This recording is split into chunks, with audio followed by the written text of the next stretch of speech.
We give the floor to Senator Marcoleta. If you have any opening statement, Your Honor.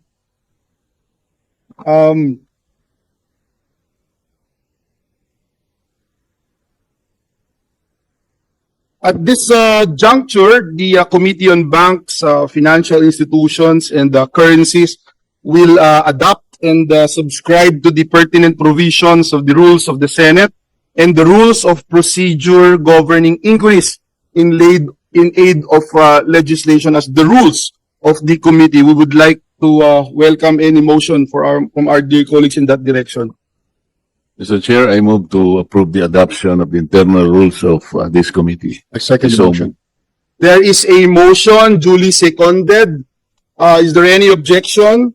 Hearing none, the rules of the Senate and the rules of procedure governing inquiries in aid of legislation are hereby adopted as the rules of the Committee on Banks, Financial Institutions, and Currencies. These rules shall guide the operation and conduct of meetings, hearings, investigations of the committee. Hearing none, the motion is adopted. Thank you, Your Honors. At this juncture, may we give the floor now to our resource persons. Perhaps, unfortunately, we don't have we are still waiting for the arrival of the representative coming from the Department of Finance. We'll give the floor first probably to Bangko Sentral ng Pilipinas. We have with us Attorney Roberto Figueroa. I think who would give us a presentation. Yes. Your Honors, you are recognized, sir. Thank you, Mr. Chair, and good afternoon, Senators, Your Honors, and good afternoon to everyone. Yes, today, Mr. Chair, again, I am Roberto Figueroa. I'm the General Counsel of Bangko Sentral ng Pilipinas. I was authorized to make this presentation to the Senate committees conducting the hearing today. So for this afternoon, I'll be presenting the proposed amendments to the laws on bank secrecy. I heard that that this is definitely one of the priority legislative agenda of our senators, which is of course the BSP definitely welcomes that. In this presentation, Mr. Chair, we will discuss a brief background on the bank secrecy laws in the Philippines in relation to BSP's mandates, the recommendations of World Bank and the International Monetary Fund, the versions of the bill in the 19th Congress that are supported by BSP, and our initial general comments on the versions of bank secrecy bills filed in the Senate for the 20th Congress. We could go to the next slide, please. So just a brief background there, Mr. Chair, so that we'll know the context of the comments that I'll be expounding on later on. As a brief history, in 1981, BSP was actually granted the authority to look into or examine bank deposit accounts when authorized by the Monetary Board, pursuant to Presidential Decree number 1792. However, this authority was removed in 1993 when Republic Act number 7653 was enacted, which expressly repealed PD number 1792. At present, Philippines has secrecy of bank deposit laws that constrain prudential supervision. So meaning even in when the BSP is conducting its examination, Mr. Chair, even the BSP is actually constrained by the provisions of the law on secrecy of bank deposits. We cannot inquire into the specific accounts of persons or individuals because of the bank secrecy law. To note, RA 1405, also known as the Secrecy of Bank Deposits Law, and RA 6426, or the Foreign Currency Deposit Act of the Philippines, provide limitations on the depth of information that the BSP can access.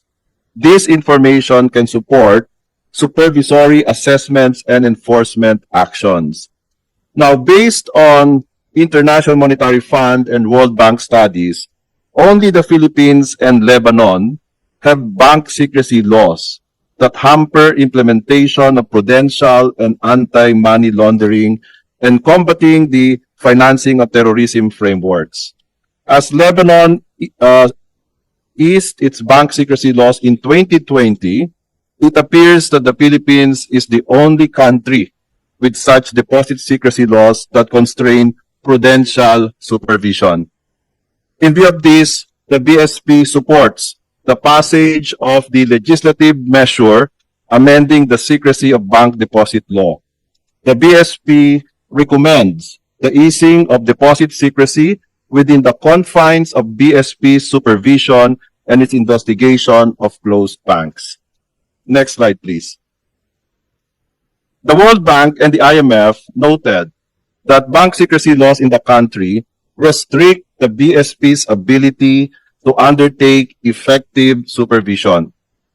Thus, Mr. Chair, the World Bank and IMF proposed that BSP should be granted unimpaired access to information on all customer accounts and the ability, without constraints, to employ and share depositor information for any prudential purpose, such as funding concentrations from related parties, intragroup dependencies, cash flow analysis, related party transactions, and off-site anti-money laundering data and analysis in order to fulfill its supervisory mandate to address safety and soundness concerns.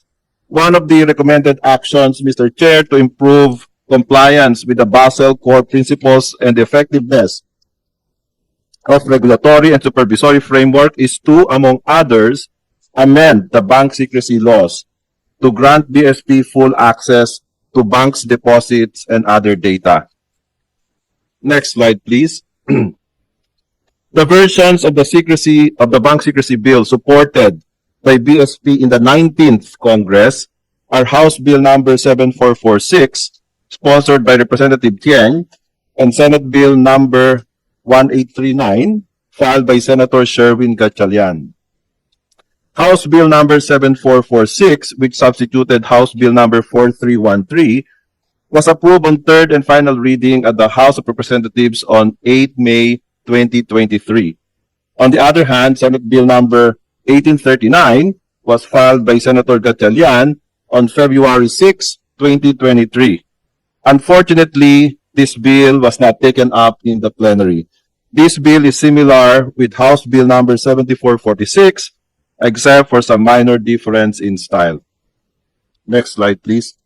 The BSP supports the objectives of the bills that allow BSP, AMLC, BIR, SEC, Insurance Commission, and PDIC in the exercise of their mandates to inquire into deposits, namely SBN 286, filed by Senator Kiko Pangilinan, entitled Deposit Disclosure Act, and of course SBN 1433, filed by Mr. Chair, Senator Joel Villanueva, entitled the Bright Act. Moreover, BSP supports SBN 1047, filed by Senator Jinggoy Estrada, insofar as it allows BSP to inquire into deposits in the exercise of its supervisory powers as well as in the course of BSP's investigation of closed banks.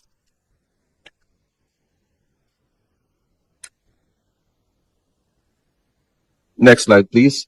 With respect to the bills related to government officials, because I understand there are several bills that were filed in the 20th Congress, specifically pertaining to government officials and employees, namely Senate Bills numbers 38, 150, 397, 232, and 1364, BSP differs to the wisdom of Congress on these bills. Because, as I've said earlier, the main concern of the BSP right now is the prudential supervision, meaning the ability of the BSP to examine the accounts, to perform its mandate, to ensure price stability, financial stability. Because right now we are constrained from looking into the accounts, even if we're just, again, conducting our regular functions as the supervisor of banks. But with respect to the pending bills, specifically geared towards or applicable to government officials and employees, and there are, as I mentioned, several of them that have been filed. we will defer to Congress on the wisdom, to the wisdom of Congress on these bills. So that will be all, Mr. Chair. Thank you very much, Attorney Figueroa. We'll give the floor now to AMLA, represented by Attorney Eranio Dumale. Sir, you have the floor, please. Good afternoon, Mr. Chair and the honorable members of the committee. Mr. Chair, we want to inform the committee that the AMLC has transmitted to the committee the position paper. We will just answer questions as we go along with the hearing, Mr. Chair. Thank you. Thank you very much. We give the floor now to the representative of the Securities and Exchange Commission. We have Commissioner Quevedo, who is here with us. Sir, you have the floor. Thank you. Good afternoon, Your Honor. The Securities and Exchange Commission supports the two bills that are the subject of this hearing. In fact, Senate Bill number 603 incorporates the salient provisions of the SEC memorandum addressing the same topic. Actually, we have a short presentation, if I may be allowed to present the PowerPoint. Yes, please proceed, Your Honor.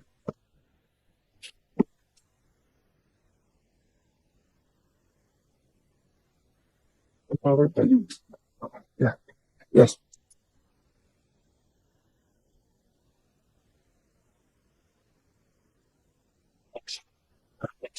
Next slide, please.